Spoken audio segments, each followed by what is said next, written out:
hi, Paul Slack. It's Good News Planet. We got a lot of good news here. We have wonderful people, and they've all collaboratively. And Chuck Saia, Chuck said to me, whose name is on the front there, but I think all the design and the marketing is, he has his team with us. We have Karen and Alexia, and we have Chuck. But he said we are not doing this interview unless we have the whole team together. So we've been working hard to get everybody on the same page, the same time. So now we're here. Hello, everyone. How are you doing? Paul. Good. Oh, good. Chuck, tell us, you got this. Chuck, you got this, kid. Words of advice for young leaders. And I believe some animals have something to do with this as well. So give us the basic concept of what you put together, and it's really a powerful, I better put it not in the chroma key, a powerful piece of work. And congratulations to you all, because it's really a great job. It's a great website as well. Chuck. Thanks, Paul, and thank you very much. And I always start when I talk about the book, talking about where the proceeds of the book go, and they go for lupus research and environmental sustainability studies. And the book is about leadership. It's called "You Got This, Kid: Words of Advice for Young Leaders." And in the book, I tried to make the book three things. I try to make it short because leaders don't have a lot of time. I try to make it fun and memorable. And the fun and memorable part is I use 7 animal analogies to talk about leadership. And in developing the book, the reason Alexia is here, she drew all of the characters in the book. And the thought process there was, as people viewed the characters and saw what each of the characters had to say, they would remember the 7 principles of leadership that we're trying to explain in the book. But the real story became after we wrote the book. I used to joke with Alexia and another intern that I had working with us, Alameda, that if we sell one book, well, I'm convinced we're going to sell one book because my mom will buy my book, and we will have raised $3 for our book. But after we launched it, we had some great success. And the most important thing that happened to us last year is I was introduced to Karen. Karen reached out to me and she explained to me her background. And she said, Chuck, I'm going to help you with your foundation. And I said, what foundation? She said, the one we're going to launch together. And since then, we've launched the You Got This Kid Leadership Foundation. Every day we strive to make one better leader, to get one step closer to a lupus cure, and one step closer to environmental sustainability, because removing toxins from the environment has a positive impact on autoimmune diseases. And if I could just say one last thing, lupus is very important to me because my sister-in-law, Amy, has lupus, and I've seen what a debilitating disease it is. And over the course of my life, I've had a privileged life and a privileged career. I always had the notion that I would have a positive impact on the world in lupus and environmental sustainability. And it really wasn't until we wrote the book, people showed interest, and that I met Karen, and we've launched this foundation, and we have a phenomenal board. I wish you said the team. This is part of the team. We have an incredible board. One person, Courtney McGinnis, who's on our board and is a Quinnipiac University professor. And because of the board, we had a phenomenal year last year, and we're having an incredible impact with the foundation now.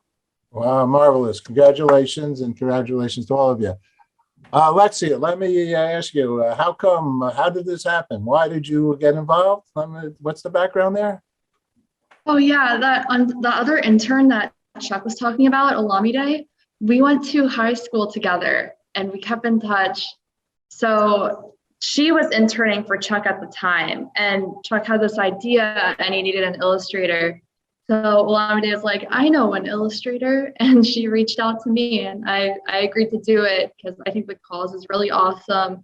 I later learned that Chuck is a really awesome person as well. So it was just a whole lot of fun.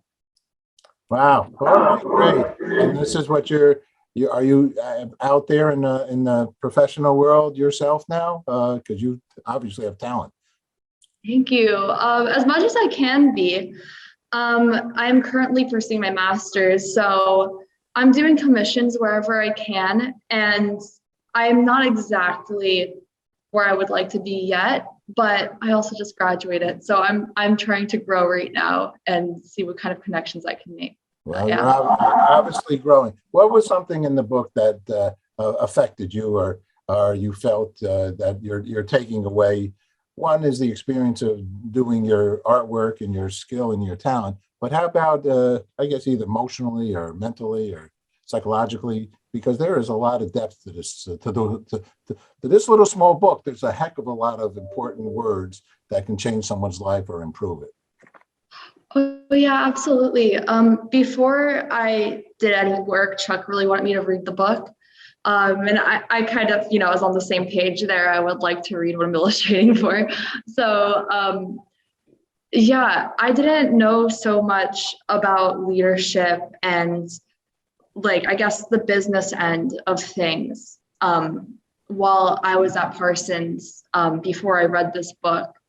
So it definitely helped there. And I also do have an interest in storytelling, and the fact that he made, all of these leadership facts and ideas really palatable through characters, I think for me especially was really, really cool.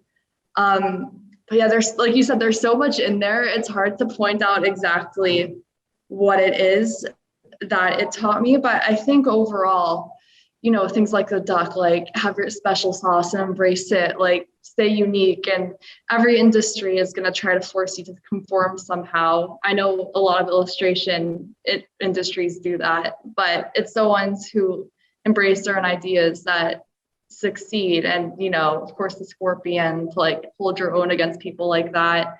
It was just a really fun read, and it was really sort of validating, especially art. I think a lot of people struggle to validate themselves in that career because it can be risky, and because you can be doing something like being a doctor but you're not. But you start to sort of realize what kind of impact you can make inside your own field. And yeah. Stuff. Good news. We like it. Well, thank you very much for sharing. Karen, how about yourself? Share how you got involved and some thoughts that you might have. Yeah, so I had heard about Chuck's book through LinkedIn, actually, and I was quite frankly blown away that 100% of the proceeds went to lupus research and environmental sustainability.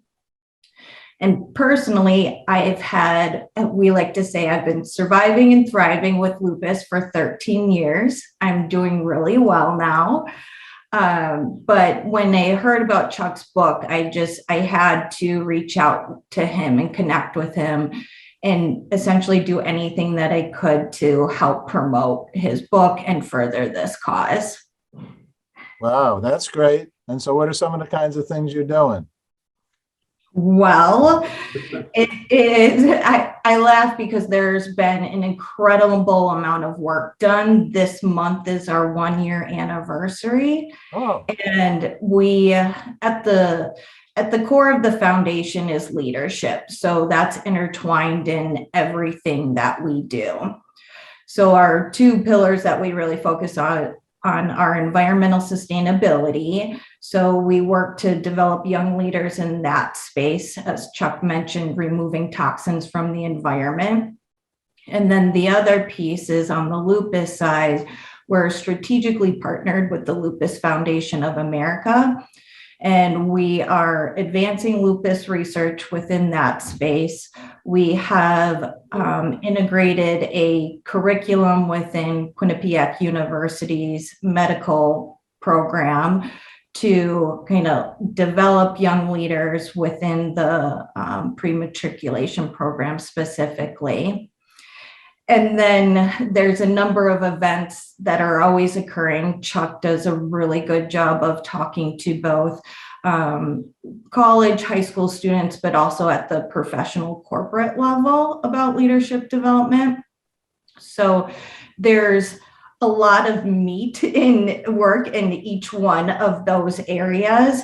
But I think the exciting things coming up are happening next month, which I'll let Chuck speak to.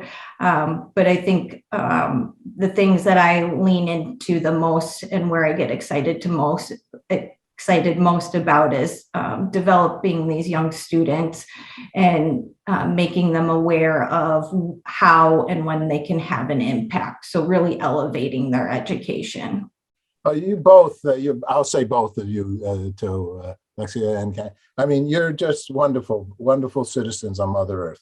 I mean, you're joining in. You're passionate about doing this, and obviously, I know Chuck is, as I say, no interview without you two. So it's a good thing. All right, we'll give Chuck a chance to say something too. But Chuck also, Chuck, you're actually have a real job during the day, I think. Not that this is not a real job, but you work at Deloitte, right? I mean, you have a full-time position with a serious world-renowned company, right? Yeah, I'm a senior partner at Deloitte. I'm the former chief executive officer of one of the four businesses, the risk and financial advisory business. I also was the chief risk, reputation, regulatory affairs officer for a while. And I like to say that, Deloitte has given me an unbelievable career. I've had a lot of horizontal and vertical moves.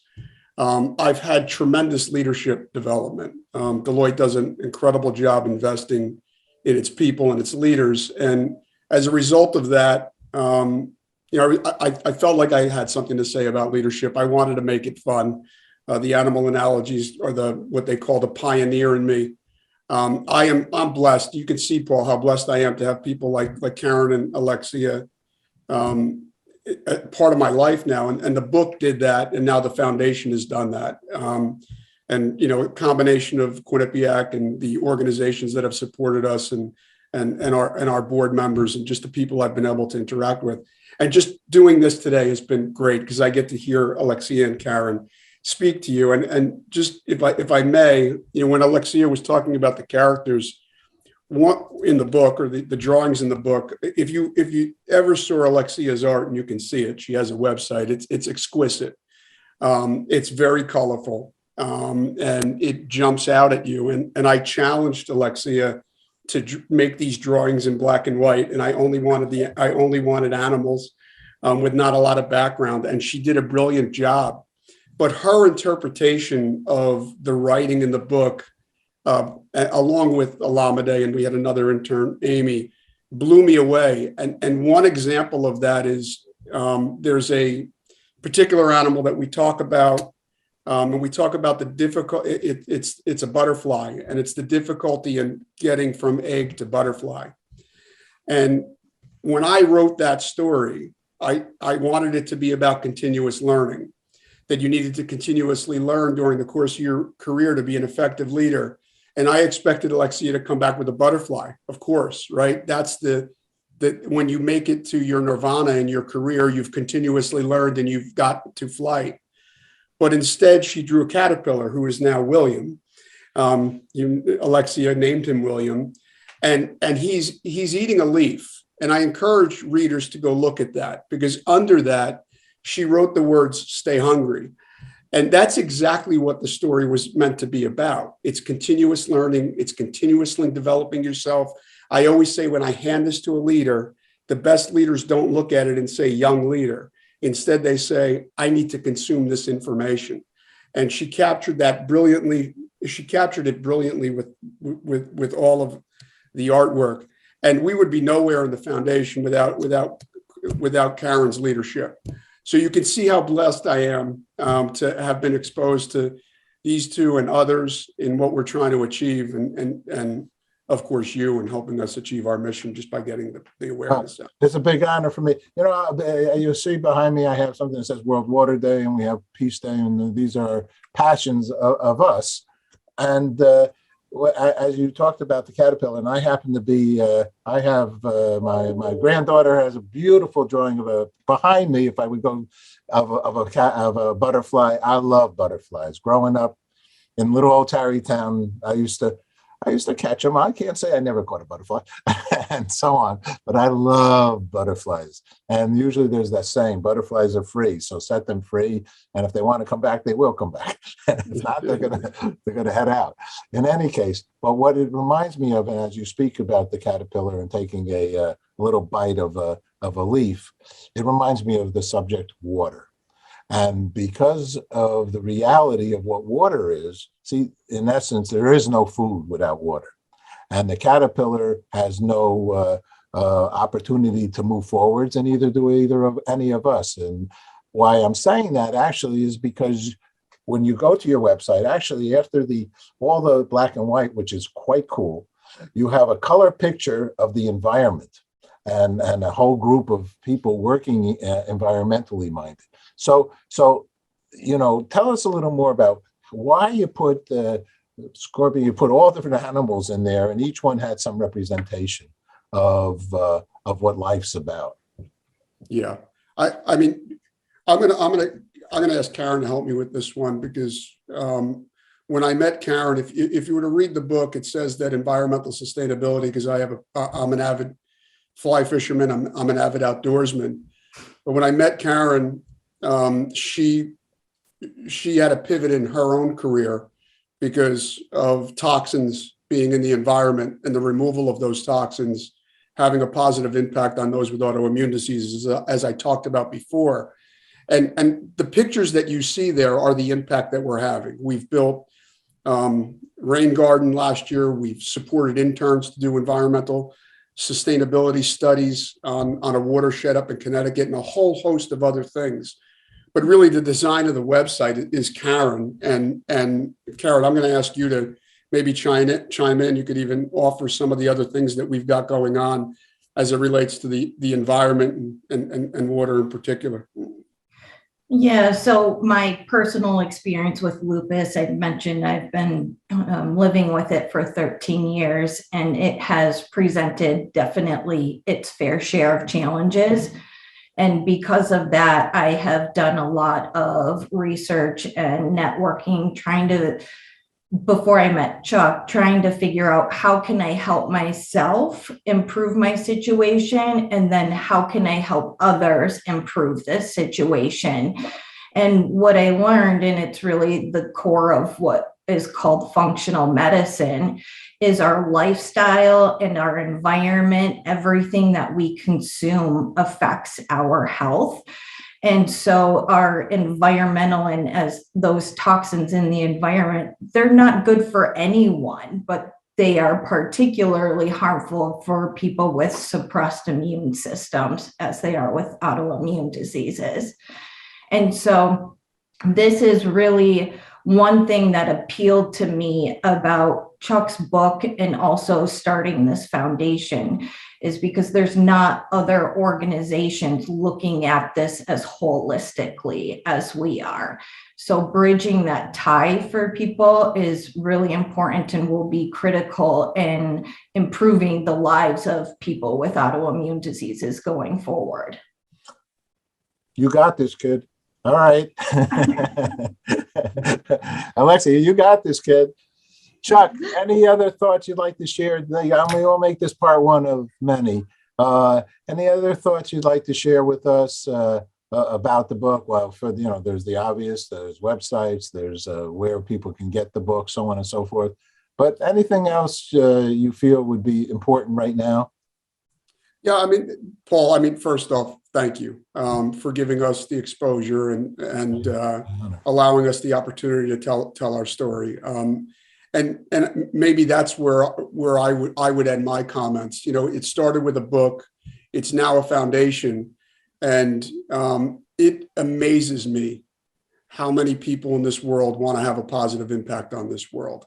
And you don't get there until you commit to the philanthropy, the type of philanthropy that we're trying to achieve. I never thought that writing a book about animals, that connecting that to the corporate world would get me to a place that I would meet so many kind, empathetic, and positive people. But that's what has happened. When you get into philanthropy at its core and you start to really drive the world really becomes a kind place, very different than sometimes what you see on TV, especially today with some of the horrific things that are happening in the world. But I would just, I would end it with saying that if you've ever had the philanthropy at the bottom of the to-do list, see if you can pull that up to the top of the to-do list, because it changes your life for the better, and you can have a positive impact on our communities and our society as a whole if you do that.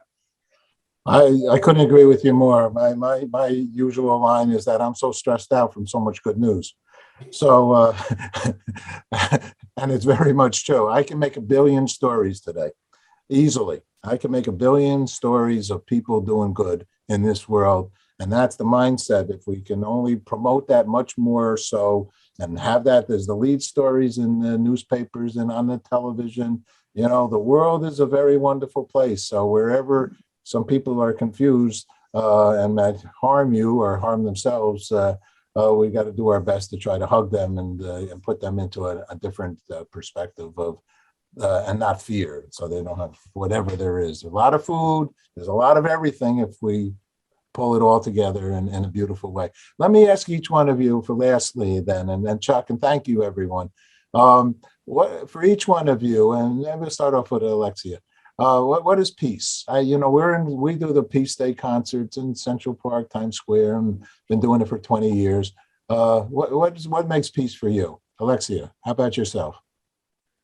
Oh yeah, that's a good question. I think understanding, even if like people can't really agree, I think being empathetic enough to like understand each other and, you know, understand each other's situation. I feel like people would be capable of doing so much more if they could just step outside of their box. So yeah. That's cool. That's cool. Karen? Part of William the Caterpillar's shtick in the book is he is a curious caterpillar. And I think if we can all be more curious and open-minded about people's viewpoints and differences, there's a chapter in the book about diversity among dogs. And so if we can all stay curious and be more open-minded, I think we can have a much more content, peaceful world. That's fantastic. Okay. The batter up, the last batter, Chuck. I'm not You sure I caused could all beat- this.